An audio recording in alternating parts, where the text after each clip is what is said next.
2020년 12월 13일 주일 예배를 하나님 앞에 다 같이 드립니다. 좋은 소식을 가져오며 평화를 공포하며 복된 좋은 소식을 가져오며 구원을 공포하며 시온을 향하여 이르기를 내 하나님이 통치하신다 하는 자의 산을 넘는 발이 어찌 그리 아름다운고. 아멘. 은혜와 사랑과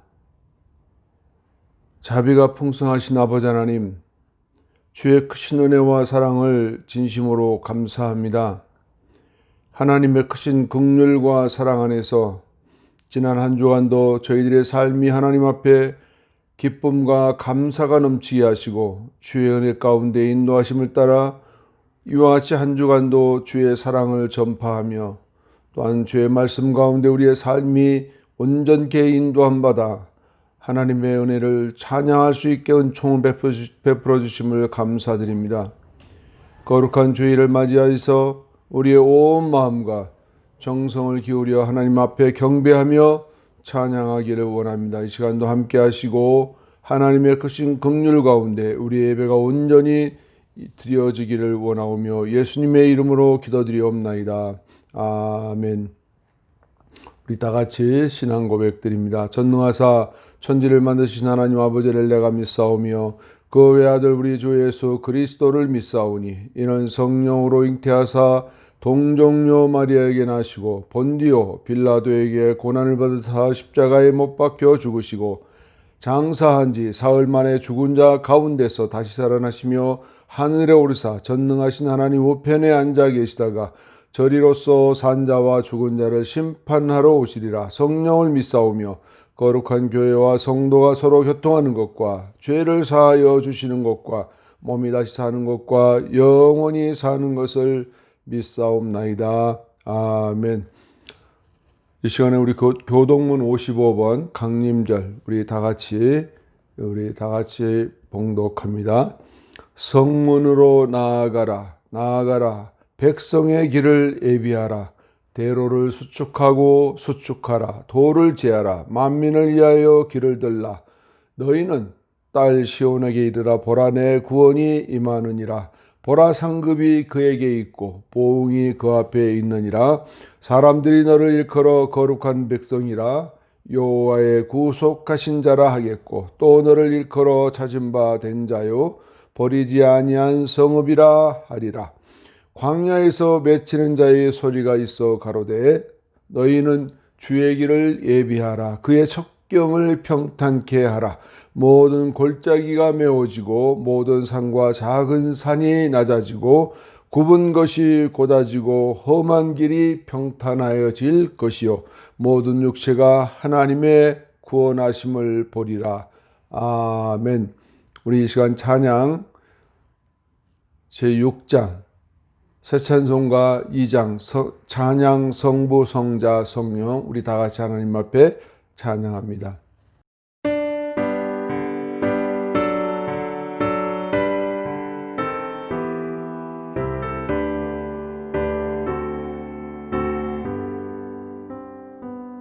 찬양 성부 성자 성령 성삼위일체께 영원 무궁하기까지 영광을 돌리세.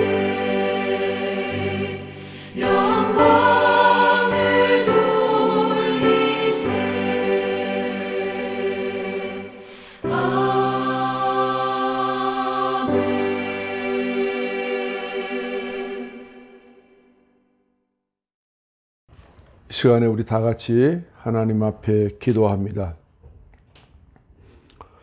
거룩하시고 자비로우시고 은혜가 풍성하신 우리 아버지 하나님, 주의 크신 은혜와 사랑을 진심으로 감사합니다.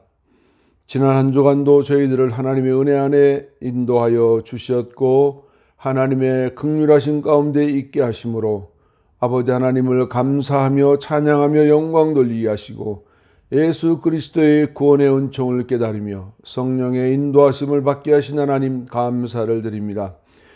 오늘도 이렇게 우리 하나님 앞에 예배를 드리고자 할 때 먼저 저희들을 머리 들기 전에 하나님께 우리의 모든 죄악들이 용서함 받기를 원합니다. 만일 우리가 우리의 죄를 자백하면 저는 미쁘시고 의롭사 우리 죄를 사하시며 모든 불의에서 우리를 깨끗게 해주신다고 말씀해 주셨사오니 이 시간도 말씀을 의지하여 저희들의 삶 속에 아버지 하나님이여 참으로 더럽고 찢기와 같은 모든 죄악들이 깨끗이 소멸되고 사함받게 하여 주옵소서.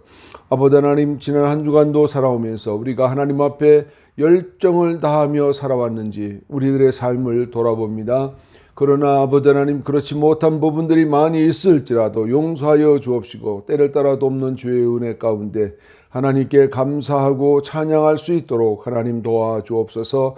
특별히 아버지 하나님, 저희들 온 세상이 힘들고 어려운 가운데 코비드-19으로 인해서 우리 모두가 생명의 위협 때문에 아버지여 두려움을 갖고 있습니다.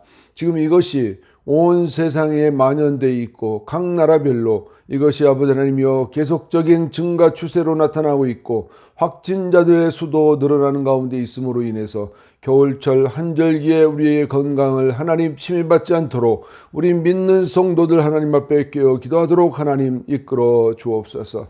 특별히 아버지 하나님이여 세상에 진정한 자유의 평강이 있게 하시고 하나님의 말씀으로 인하여서 우리 모든 성도들이 말씀의 자유함 가운데 마음껏 하나님을 경배하며 찬양할 수 있도록 도와주옵소서.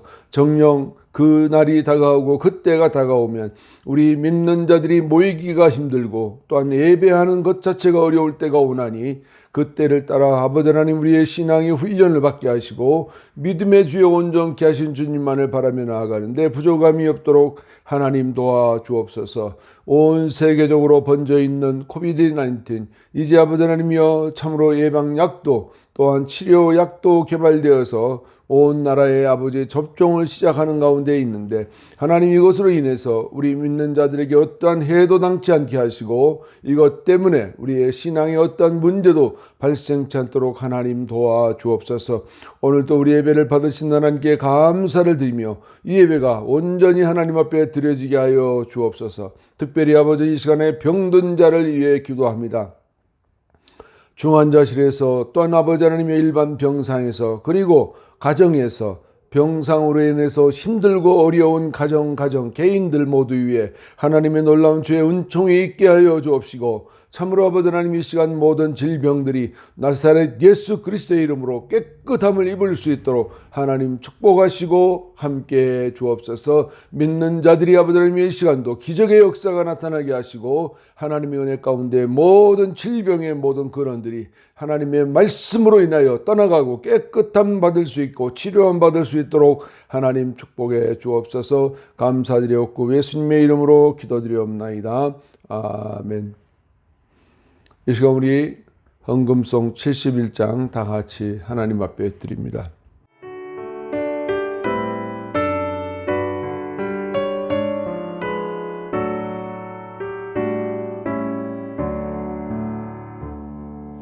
내게 있는 모든 것을 주를 위해 드리네. 주의 성령 충만하게 내게 내려주소서. 주께 드리네.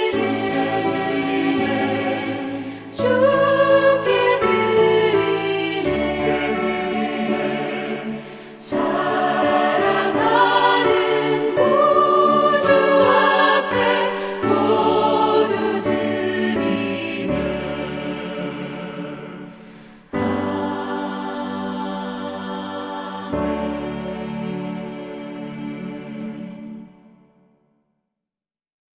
기도합니다. 하나님 감사합니다. 오늘 또 우리에게 이와 같이 하나님 귀한 헌물을 하나님 앞에 드릴 수 있는 복을 주시고 드려진 물질이 하나님 나라를 세워가는 일에 쓰임되도록 하나님 복의 복을 더하여 주옵소서. 각각 그 마음에 정한 대로 할 것이요 인색함으로나 억지로 하지 말지니 하나님은 즐겨내는 자를 사랑하시느니라. 아멘. 오늘 우리에게도 이와 같이 하나님의 크신 은혜 안에서 드리고도 아버지 하나님 우리의 삶이 늘 윤택하게 하시고 하나님 나라가 견고해지도록 하나님 붙들어 주옵소서. 특별히 교회를 위하여 세워지는 귀한 헌물 되게 하시고 선교 현장을 돕는 헌물이 되게 하여 주옵소서. 예수님의 이름으로 기도드리옵나이다. 아멘. 이 시간에 강구 시간입니다. 이 시간 하나님 앞에 예배드리기에 말씀 앞에 선 우리 모두에게 하나님의 놀라운 섭리보다 허황된 세속적인 것에 희망의 끈을 가지고 살던 우리 모두를 잠시 모든 일에 일손을 멈추고 다만 예배에 마음과 정신을 집중하시고 진정한 예배자가 되었으면 합니다. 그리고 이 시간에도 중환자 병동에서 또 병마와 싸우시는 분들을 위해서 함께 기도하시며 또한 자택에서도 병마로 힘들어하시는 분들 모든 분들을 위해 우리 모두 함께 기도하면 좋겠습니다. 우리 찬송가 200장, 새 찬송가 266장 주의 피로 이룬 샘물 우리 다 같이 찬양합니다.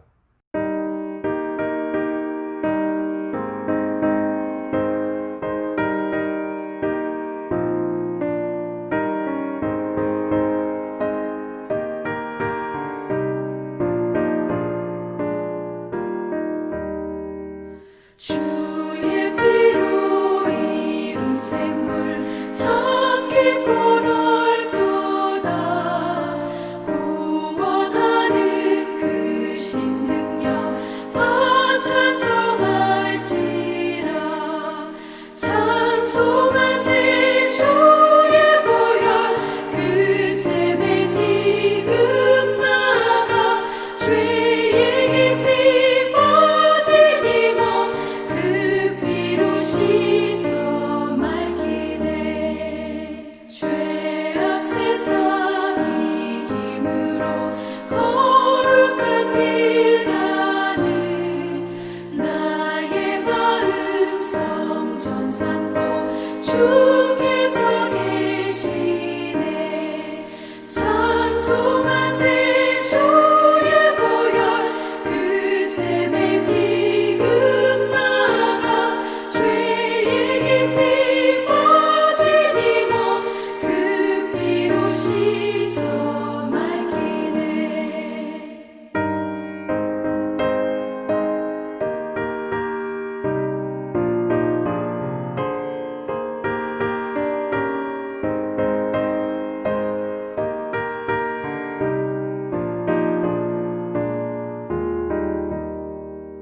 주 예수를 깊이 아는 놀라운 그 은혜 하늘나라 즐거움이 매일 새롭도다.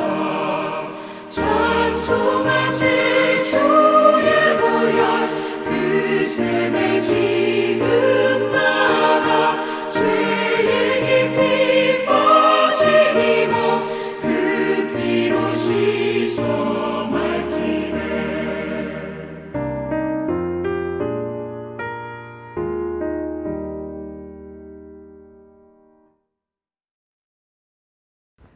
이 시간 본문 말씀은 요한복음 6장 24절 25절 말씀 다 같이 봉독합니다.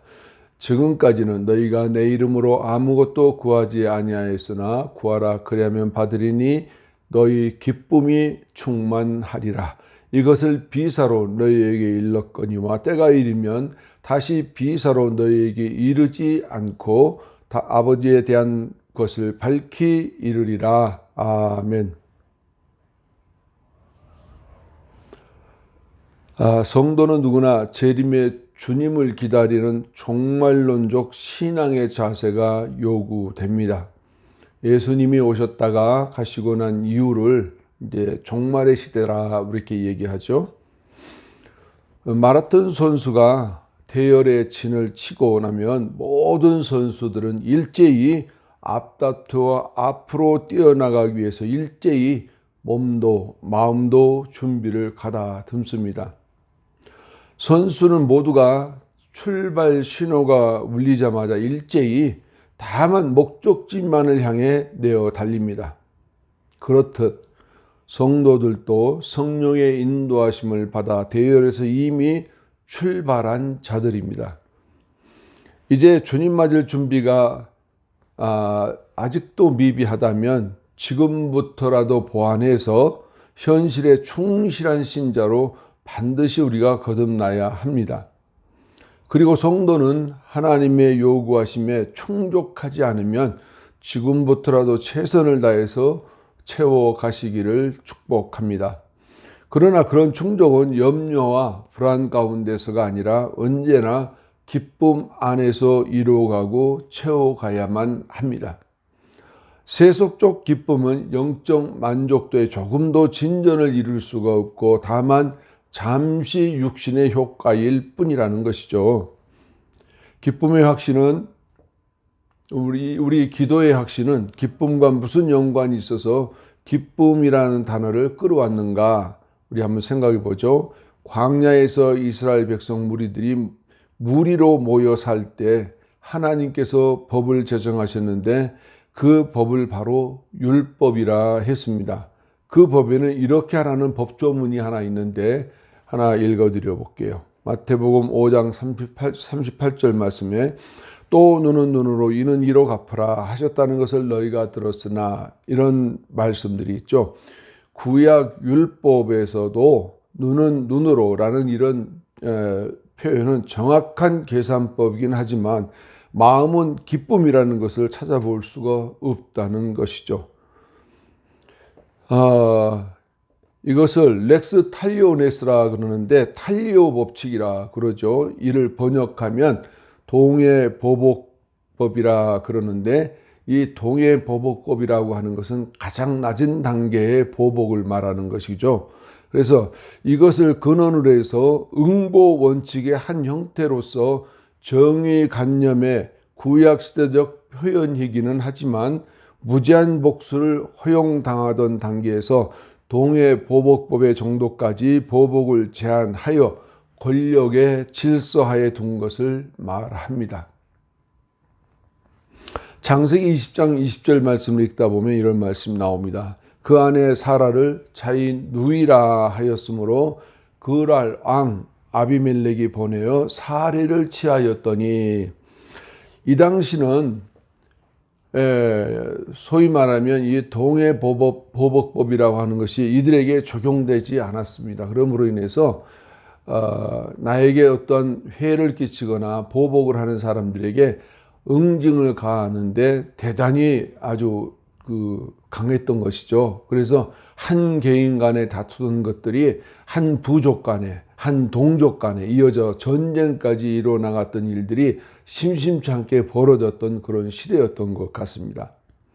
그 당시에 그 아브라함은 조카 롯이 살던 소돔 고모라 그 성이 유황불로 심판받았던 상황을 눈으로 직접 목격했던 산 증인입니다.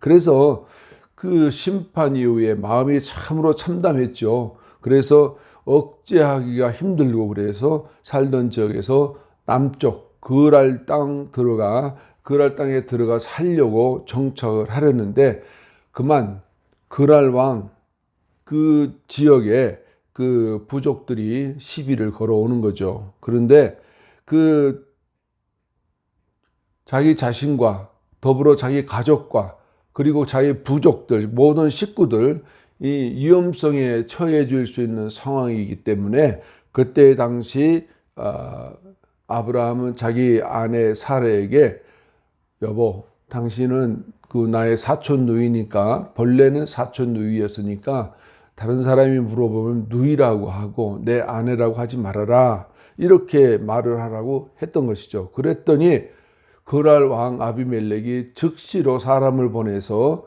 그 사라를 납치해 옵니다. 왜 그런가? 사라가 그 당시에 나이가 많았음에도 불구하고 그 미모가 중동 그 지역에서 얼마나 뛰어났는지 몰라요. 그렇기 때문에 그랄 왕이 흠모해서 그 여인을 자기 아내로 맞이하고 싶어서 데려왔던 것이죠. 그래서 결국 아내를 빼앗기게 된 아브라함의 그 상태, 이게 보복을 하자면, 자기 부족이 너무 약하고, 그 아비멜렉의 그랄 땅에는 많은 군사력도 있고 부족이 강해서 당해낼 수가 없었던 거죠. 그랬던 상황이었죠.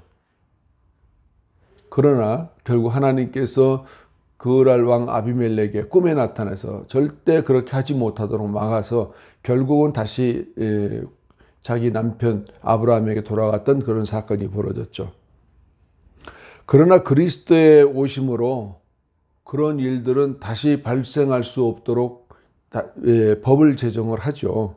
하나님이신 그리스도의 사랑의 법을 선포하신 차원에서는 탄리오 법칙이 적용이 안 된다는 것이죠. 동해보복법은 없어졌다는 것이죠. 그러므로 그리스도의 가르치심으로 인해 상황은 완전히 반전이 됩니다. 마태복음 5장 39절에서 42절 말씀을 읽어보면 나는 너희에게 이르노니 악한 자를 대적지 말라. 누구든지 내 오른뺨을 치거든 왼뺨도 돌려대며 또 너를 송사하여 속옷을 가지고자 하는 자에게 겉옷까지 가지게 하며 또 누구든지 너를 억지로 오리를 가게 하거든 그 사람과 심리를 동행하고 내게 구하는 자에게 주며 내게 꾸고자 하는 자에게 거절하지 말라. 이런 말씀이 나옵니다. 탄료 법칙 안에서 과연 용납될 수 있는 상황이 되지 않습니다. 이런 상황에서 그리스도는 사랑과 용서를 앞세워 관용의 대원칙을 전제로 합니다. 이러한 관용은 당사자의 마음에 그럴 만한 여유가 있어야만 가능한 일이죠. 예수 그리스도와 복음을 믿고 받아들인 자들에게 이렇게 나타나는 증상들이 있어서 알려드립니다. 신약 성경에서 기쁨이라는 단어는 대체로 내적 그리고 외적 상태를 나타내는데 그 기쁨은 일시적이 아니라 잠정적으로 나타나게 된다는 것입니다. 바로 이것이 복음의 능력이라는 것이죠. 누가복음 15장에서는 다음과 같은 사건들을 예수님께서 비유로 설명하십니다. 마태복음 15장 4절에서 7절까지를 보면 그 어떤 그 양을 치는 농부가 양이 100마리가 있습니다. 그런데 저녁에 계수를 하려고 보니까 양이 99마리, 99마리는 돌아왔는데 한 마리가 들어오지를 않았어요. 그런데 그 주인은 그 99마리 양을 우리에 두고 나가서 한 마리의 양을 찾아 나섰습니다. 그러다가 어느 시간이 돼서 그 잃어버린 한 양을 찾고 너무 기뻐했던 사건이 있었죠. 또 두 번째로 보면 15장 8절에서 10절 말씀에 보면 한 여인에게 10 드라크마라 하는 동전이 있었습니다. 오늘 우리에게 말하면 만약에 예를 들어서 뭐 1,000원짜리 동전이다, 500원짜리 동전이다 이런 동전이 있었는데 재산 중에 한 부분이지만 그 10 드라크마라고 하는 동전이 있었는데 그 중에 하나를 잃어버렸습니다. 그런데 그 여인은 내가 그냥 9 드라크마 이걸로 충족하지, 그렇지 않고 잃어버린 한 드라크마를 찾기 위해서 집안의 온 가구를 다 움직이고 바닥을 쓸고 그래서 결국은 한 드라크마를 찾았다, 그런 얘기가 나오는 것입니다. 이 두 가지 말씀은 동일한 말씀인데 죄인 한 사람이 회개하고 돌아오는 것을 비유로 말씀하시는 것입니다.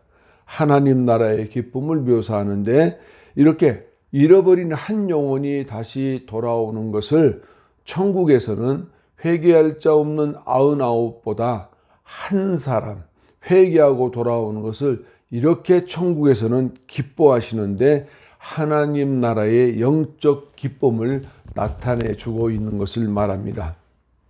또한 누가복음 15장 11절에서 24절 말씀을 보자면 둘째 아들 탕자에 대한 얘기가 나옵니다. 이 탕자는 그 형제가 둘입니다. 아버지 앞에 아들이 둘인데 둘째 아들이 자기 아버지가 돌아가시기도 전에 아버지의 유산을 나한테 물려줄 걸 미리 주면 안 됩니까? 이렇게 간청을 해서 그 유산을 미리 땡겨갑니다. 그래서 그 유산을 가지고 집을 떠나 도시를 방랑하고 사업을 하려고 이것도 하고 저것도 하다가 결국은 그 돈을 다 잃어버리고, 그래서 결국은 남의 집에 들어가서 종노릇 하는데 돼지들이나 먹는 그런 사료, 두엄나무를 먹거나 그 열매를 먹었습니다.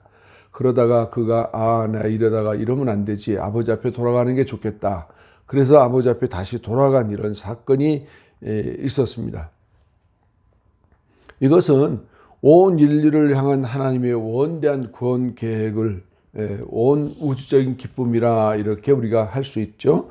이 모든 일들로 인해서 결국은 내적, 외적인 기쁨으로 충족한 시사가 됩니다. 인간은 대체로 단적인 부분의 기쁨으로도 만족도가 넘쳐서 오른밤을 치거든 왼편도 돌려대는 것에 주저함이 없어야 한다고 우리 주님은 교훈해 주고 있는 것입니다. 그런데 아십니까? 인간은 너무나 기쁘면 오히려 믿지 못하고 기이한 일로 여길 때가 있지 않습니까? 그거 맞아? 확실해? 정말이야? 영어로 really? 이렇게 말하죠. 오히려 반문한다는 것이죠. 누가복음 24장 41절 말씀을 보자니까 저희가 너무 기쁨으로 오히려 믿지 못하고 기이 여길 때에 이런 말씀이 있습니다. 주님이 십자가에 죽으시고 안식 후 첫날에 부활하셔서 제자들을 찾아오셨는데 그런 사건 가운데서 예수님을 3년이나 쫓아다니며 배우셨던 그 분들도 얼마나 놀라는 반응입니까? 그렇습니다. 기쁨이라는 것은 너무 기쁘면 우리가 오히려 반색하는 경향도 있지만 이 영적이라는 기쁨은 우리가 일시적인 것이 아니고 영원한 것이라는 것입니다. 아무렇던 세상에 한 빛이 나타나시는데 그 빛은 하나님의 자녀들인 우리에게 기쁨이란 소망으로 기다리고 있는 모든 자들에게 안겨주셨다는 것입니다. 장래에 환난이 다가오고 핍박이 다가오도 성도들에게는 견딜 힘이 약해질 수 있습니다. 그렇지만 이미 주어진 기쁨은 이를 충분히 극복할 만한 힘이 솟아나게 됩니다. 고린도전서 10장 13절 말씀에 보면 다음과 같이 나옵니다. 사람이 감당할 시험 밖에는 너에게 당한 것이 없나니 오직 하나님은 미쁘사 너희가 감당치 못할 시험 당함을 허락지 아니하시고 시험 당할 즈음에 또한 피할 길을 내사 너희로 능히 감당하게 하시느니라 이렇게 우리에게 알려주고 있죠. 또한 서신서에서 밝히 말해주는 사건도 있는데 기독교인들의 기쁨은 슬픔과 고통과 근심 가운데에서 많이 얻을 수 있다는 역설적인 의미를 증거하는 경우도 있기도 합니다.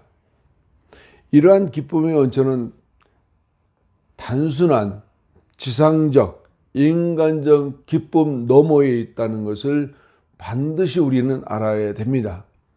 우리가 이 땅에서의 기쁨이 아니고 인간적인 기쁨이 아니라 그 너머에 있다라는 얘기입니다. 그런데도 기도에서 확신을 갖는 성도의 무리에게도 이러한 기쁨을 주신다고 합니다. 우리 본문 6장 24절 말씀, 요한복음 6장 24절 말씀에 지금까지는 너희가 내 이름으로 아무것도 구하지 아니하였으나 구하라 그리하면 받으리니까지 우리가 배웠잖아요. 그런데 지금까지 예수님의 이름으로 기도하고 구하였습니다. 그랬더니 받는다고 하십니다. 받았는데 그게 무슨 문제입니까? 그것은 바로 다음 단계로 이어지는데 바로 기쁨이라 하는 얘기입니다. 그러면 오늘은 기도하는 자의 그 기쁨에 대해서 우리가 한번 알아보는데 너희 기쁨이 충만하리라 이 말씀에 대해서 알아봅니다. 기쁨의 원천은 단순한 지상적 인간적 기쁨 너머에 있다 이렇게 우리가 말씀드렸습니다. 이것은 오직 영적 기쁨 충만을 말하는데 하나님 기쁨이라는 얘기죠. 하나님 나라의 기쁨, 하나님도 기뻐하시고 이로 인하여 우리 믿음의 성도들, 거듭난 자들 기뻐하는 일들이라 그런 얘기입니다. 그러면 우리 첫 번째 한번 알아볼 것은 그럼 기도에는 어떤 유익한 점들이 있을까 한번 우리 생각해 봅니다. 마음과 생각의 염려가 변해서 감사가 생기고 평강이 찾아온다 그랬습니다. 빌립보서 4장 6절 7절 말씀에 보면 이런 말씀이 나와 있는데요. 아무것도 염려하지 말고 오직 모든 일에 기도와 간구로 너희 구할 것을 감사함으로 하나님께 아뢰라. 그리하면 모든 지각에 뛰어난 하나님의 평강이 그리스도 예수 안에서 너희 마음과 생각을 지키시리라 이랬습니다. 하나님의 평강은 신자 스스로 만들어내거나 누릴 수 있는 것이 아닙니다. 다만 신자들의 이해를 초월하는 것이고, 또한 하나님의 평강은 염려하지 않고 감사와 기도로 하나님께 아랠 때 그 기도의 결과로 오는 것으로 하나님의 선물이라는 것이다 라고 말할 수 있습니다. 그래서 하나님의 백성들은 기도하는 것만큼 감사할 조건이 생기고, 기도하는 것만큼 풍성한 하나님의 평강을 반드시 체험을 하게 된다는 것입니다. 하나님은 이러한 백성들을 견고하게 붙들고 가보지 않은 천국으로 이끌어 가고 있습니다. 오늘까지도, 내일도, 앞으로도 그렇습니다. 계시록 19장 9절 말씀에 이런 말씀이 나와 있는데요. 천사가 내게 말하기를 기록하라. 어린 양의 혼인잔치에 청함을 입은 자들이 복이 있도다 하고 또 내게 말하되 이것은 하나님의 참되신 말씀이라 하기로 이랬습니다. 우리가 하나님의 어린 양 혼인잔치에 초대받아 나아가는 것은 바로 기쁨이죠. 네, 바로 그 기쁨을 우리가 말하고 있는 것입니다. 우리가 두 번째로 한번 알아보고자 하는 것은 그 세례 요한의 아버지와 어머니에 대한 이야기인데, 샤가랴와 엘리사벳이 나이 들어 가는 데에도 자녀가 없었어요. 그런데 그 샤가랴와 엘리사벳이 아들을 낳기 위해서 기도했는데 어떤 응답을 받았는가? 우리가 성경 안에서 찾아보니까 아들을 낳을 것이라 하는 응답을 받았다 하는 얘기죠. 이 사건은 예수님 오시기 1년 반 전에 일어났던 사건입니다. 누가복음 1장 5절에서 7절 말씀을 잠깐 보자면, 유대 왕 때에 아비야 반열에 제사장 하나가 있으니 이름은 샤가랴요 그 아내는 아론의 자손이니 이름은 엘리사벳이라. 여기서 우리 잠깐 한번 먼저 알고 넘어갈 것은, 아비야 반열이라 하는 얘기는 언제 생겨났느냐 하면 다윗 왕 때, 다윗이 그 아들 솔로몬에게 모든 나라의 왕권을 물려주고 나서 이 아론 지파의 제사장 반열을 정비하는 과정에서 이렇게 24반열을 정하는데, 아비야 반열은 그 가운데 8번째 반열에 속하게 되는 거죠. 그래서 이제 8번째 반열에 속한 제사장 반열의 그 모든 무리가 성전에 들어가서 봉사를 담당해야 된다는 그런 일이죠. 6절 말씀, 이 두 사람이 하나님 앞에 의인이니 주의 모든 계명과 규례대로 흠이 없이 행하더라. 엘리사벳이 수태를 못함으로 저희가 무자하고 두 사람이 나이 많더라. 나이 많도록. 이 제사장 직분은 참고로 우리가 알 것은 30세 나이부터 시작해서 50세 나이가 되면 그때까지가 제사장 일을 할 수 있는 나이입니다. 그래서 50세가 넘으면 소위 말하면 오늘 우리가 말하는 정년퇴임이라. 그 제사장에서 그 일을 감당할 수 없으니 이제는 물러나라. 그 젊은 사람들이 이 일을 감당해야 된다. 이래서 50 전인 것 같아요. 지금 나이로 보면. 그런데 두 사람이 자녀가 없었어요. 그래서 두 분이 기도하여서 하나님 앞에 기도하는 것입니다. 자, 누가복음 1장 13절 14절 말씀해 보니까, 천사가 일러 가로되 샤가랴여 무서워 말라. 너의 간구함이 들린지라. 내 아내 엘리사벳이 내게 아들을 낳아주리니 그 이름을 요한이라 하라. 너도 기뻐하고 즐거워할 것이요 많은 사람도 그의 남을 기뻐하리라 그랬습니다. 그 두 분의 기도 응답의 결과가 뭡니까? 첫째, 너도 기뻐하고, 우리가 개인적 기쁨이고, 두 번째, 남들도 기뻐하겠다 했습니다. 이것은 오늘날 우리가 중보 기도라 이렇게 말할 수가 있겠습니다. 우리가 내 개인적 기도에서 응답받으면 내 기쁨이 되겠죠. 그러나 중보 기도를 하면 당사자와 내가 그 응답받은 결과를 알므로 인해서 모두가 기뻐하는 결과가 된다. 그래서 중보 기도라 이렇게 알 수가 있습니다. 한편 사무엘상 1장부터 쭉 보면 거기에는 한 사람의 사건이 쭉 기록되는 것을 볼 수가 있습니다. 1장 10절 말씀에 한나가 마음이 괴로워서 여호와께 기도하고 통곡하며 그랬습니다. 여기 나오는 한나는 누구인가? 과연 그 사람은 누구인지 아시겠습니까? 요셉 지파 엘가나라고 하는 에브라임 지파의 엘가나의 아내인데 첫 번째 아내가 엘가나고 두 번째 아내가 또 있는데 그는 자녀를 낳았고 한나는 첫 번째 아내이지만 아이를 낳지 못했습니다. 그래서 성전, 실로 성전, 그때는 북이스라엘 왕국이었죠. 그때는 실로에 성전, 여호와의 성전이 있었습니다. 성전이라고 해도 오늘날 같은 그런 다윗 성전과 같은 성전이 아니고 성막을 중심으로 한 성전이라고 할 수 있겠죠. 이어서 우리 사무엘상 1장 20절 말씀 우리 다시 보자면 한나가 잉태하고 때가 이르며 아들을 낳아 사무엘이라 이름하였으니 이는 내가 여호와께 그를 구하였다 함이라 그랬습니다. 10절에 하나님께 기도했어요. 어떻게 기도했어요? 통곡하며 기도하였습니다. 그랬더니 20절에 보니까 아들을 낳았는데 이름을 사무엘이라 이름하였고 그의 나음을 인하여서 온 무리가 기뻐했습니다. 기도 응답을 받은 한나가 사무엘을 낳았을 때 한나만이 아니고 남편과 민족에게 기쁨이 되었다는 것이죠. 우리의 기도에는 자세히 살펴보게 되면 기쁨이라는 것은 언제나 찾아볼 수가 있습니다. 또한 기도 응답 사건은 성경에 수없이 많습니다. 성도인 우리에게도 기도 응답은 누구나 많은 체험을 했으리라 생각을 합니다. 다만 확신이란 우리들로 하여금 언제 어디서나 기도할 수 있는 동력을 우리에게 부여해 주고 있습니다. 기도 응답의 확신을 우리가 알고 있으면 우리는 기도하는 기도꾼이라고도 할 수 있죠. 우리는 기도하는 사람이라는 것을 말할 수 있다는 얘기죠. 자, 그럼 이런 기도하는 우리들에게 매우 중요한 네 가지의 영역이 있는데 다음과 같습니다. 첫째로 기도하는 사람은 찬양을 우선합니다. 제일 먼저 하나님을 찬양하는 것, 아도레이션이라고 그러죠. 성삼위 하나님을 기리는 것입니다.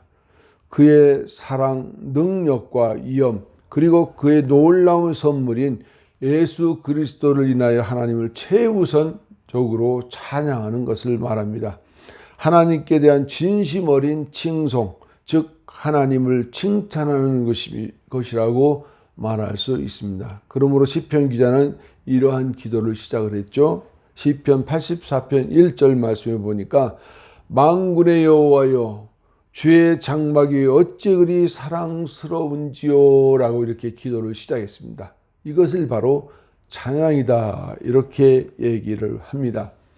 또한 반면에 우리가 누가복음 1장 1절에 보면 누가복음 저자는 이렇게 얘기를 합니다. 존경하는 데오빌로 각하여 이렇게 나오는데 재판장 앞에 선 변호사는 언제나 그렇듯 첫 마디가 존경하는 재판장님 이렇게 말합니다.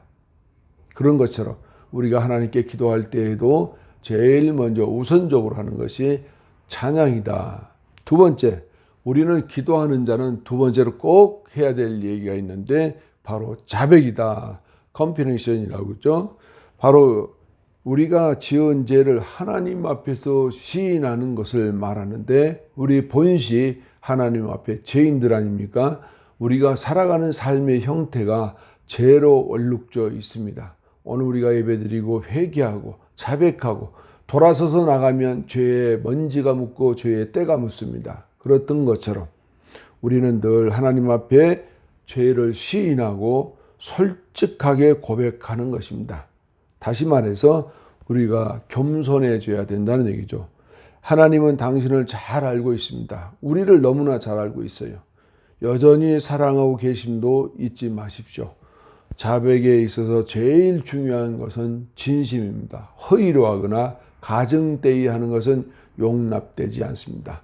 요한일서 1장 9절 말씀에 보면 만일 우리가 우리의 죄를 자백하면 저는 미쁘시고 의로우사 우리 죄를 사하시며 모든 불의에서 우리를 깨끗게 하신다 말씀을 전제로 우리가 늘 자백하는 성도 될 수 있기를 바랍니다.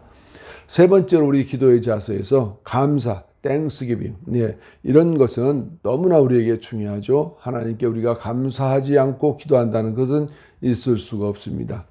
하나님께서 우리에게 주신 모든 것에 대해서 우리가 기도하는 것이죠. 마음에 들지 않는 일까지도 우리는 하나님께 감사하는 것입니다. 감사하는 삶을 통하여 우리는 하나님의 목표를 더 잘 알게 된다는 것입니다. 고난 중에서도 감사하는 것입니다. 고난 중에 감사하려면 욥의 신앙을 우리는 본받을 수 있겠죠. 욥기서 1장 21절 말씀에 가로되 내가 모태에서 적신으로 나와 싸운즉 또한 적신이 그리로 돌아가올지라 주신 자도 여호와시요 취하신 자도 여호와시오니 여호와의 이름이 찬송을 받을지니이다 하고 이렇게 말씀합니다. 즉 말씀대로 사람의 생사복은 하나님이 주장하는 것으로 믿을 때 고난 중에도 우리는 감사할 수 있다 이렇게 말씀드릴 수 있습니다. 네 번째로 우리의 기도에는 간구가 있습니다. supplication이라고 그러죠. 특별한 요청입니다. 먼저 남을 위해서 우리는 기도해야 됩니다. 그리고 그 다음으로 우리 자신을 위해서 기도하는 것을 간구다 이렇게 우리 말할 수 있습니다. 또한 기도에는 내용이 분명해야 됩니다. 예수님이 우리에게 가르쳐준 기도가 있죠. 요한복음 6장 33절 말씀에 너희는 먼저 그의 나라와 그 의를 구하라. 그리하면 이 모든 것을 너희에게 더하시리라 이렇게 우리에게 알려줬습니다. 여기서 우리가 기도하는 요건 네 가지 중에서 단어를 보면 찬양, 자백, 감사, 간구, 영문의 네 글자를 따르면 액트가 됩니다. 사도행전, 행동이 된다 하는 얘기죠. 이것은 기도의 길잡이로 사용하면 균형 있는 기도의 삶을 유지하는 데 실천이 될 것입니다. 우리는 기도라고 하는 것은 다시 말해서 실천이다 이렇게 우리가 말할 수가 있습니다. 기도의 방법을 아는 것보다 실제로 하는 것이 천만배 낫습니다. 항상 기도하십시오. 가능하시면 기도의 목록을 수첩에 기록하시고 보시면서 기도해도 좋다고 생각합니다. 영국의 프리스톨에 있는 애슐리에서 고아원을 세워서 2,000명이 넘는 고아들을 기도로 양육하신 조지 밀러 목사가 있습니다. 이분은 기도 응답을 무려 5만 번 이상을 받았다고 합니다. 그래서 그가 책자를 내기도 해서 온 세상에 알려지기도 했죠. 우리 믿음의 사람들이 충격적인 사건입니다. 저나 여러분들도 이러한 기도의 응답자가 될 수 있길 바랍니다. 오늘까지 우리는 기도 응답 확신에 대해서 말씀 중심으로 알아보았습니다. 확신을 갖는다는 그 자체는 첫째로 관계가 정확하게 확립이 됩니다. 하나님과 우리 사이를 확고히 하는 관계라고 말할 수가 있습니다. 결론으로 말씀드리겠습니다. 기도는 성도를 향한 하나님의 명령입니다. 기도할 때는 우리가 생각한 것보다 더 좋은 것, 풍성한 은혜를 하나님께서 우리에게 주신다라고 알고 계시면 좋겠습니다. 기도란 주의 뜻대로 사용할 것을 전제로 해야 되고 정력대로 구하면 하나님의 기도 응답은 무산됩니다. 기도는 힘쓰고 애쓰고 노력하는 결과물입니다. 누가복음 22장 44절 말씀에 예수께서 힘쓰고 애써 더욱 간절히 기도하시니 땀이 땅에 떨어지는 핏방울같이 되더라 이렇게 말씀합니다. 신구약 성경에 피라는 것은 생명과 바로 직결이 되는데 제의적 용법이라고 구약적으로 해석할 수가 있는데 제물을 드릴 때 반드시 그 피와 더불어 제물을 드리는 것이죠. 자, 구원은 은혜요. 기도는 노력의 쟁취입니다. 우리 모두 기도의 확신을 가지고 신앙생활 남은 기간 동안도 우리가 끊임없이 기도의 승리자가 될 수 있기를 기도합니다. 다 같이 기도합니다. 하나님 감사합니다. 오늘까지 기도의 확신에 대해서 우리가 알아보았습니다. 하나님, 저희들을 일깨워 주시고 함께 하셔서 기도의 확신을 갖는 믿음의 성도로 살기 도와주옵소서. 예수님 거룩하신 이름으로 기도드리옵나이다. 아멘. 찬송가 497장, 새 찬송가 440장, 어디든지 예수 나를 이끌면, 우리 다 같이 찬양합니다.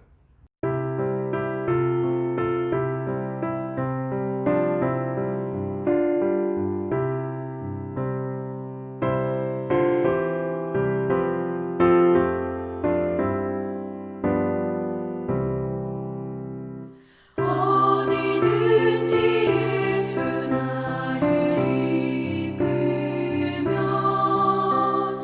어디든지 예수 함께 가려네 예수 함께 아니 가면 나 없고 예수님과 동행하면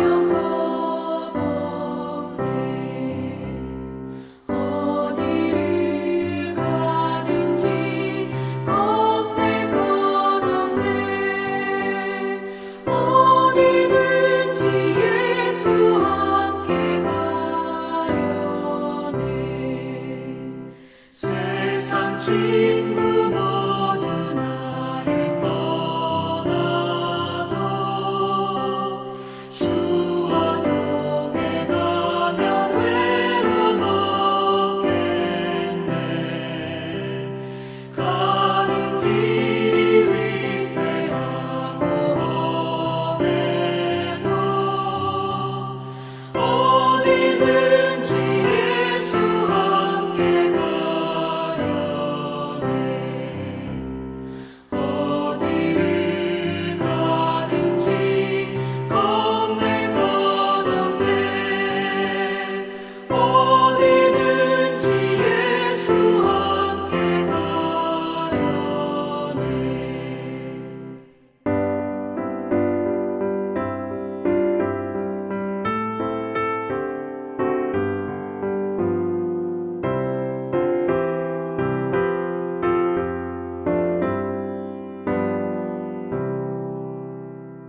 어두운 그늘 나를 애워쌀 때에 주가 함께 계신 믿고 자려네 죽은 후에 천국에서 태어나 예수 함께 길이 살리라 어디를 가든지 겁낼 것 없네 어디든지 예수 함께 가려네